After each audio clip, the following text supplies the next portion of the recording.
Hola quechohablantes y futuros quechohablantes. Hoy aprenderás a cómo puedes decir negro en quechua. ¿Quieres saber de esto? Quédate y ya volvemos.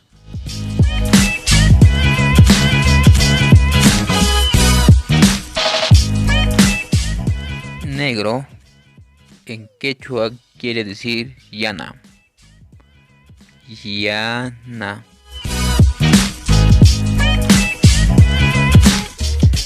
Yanamichi. Yana Arku. Yanahuaca. Yana Asnu. Yana Usha. Yana Uywa.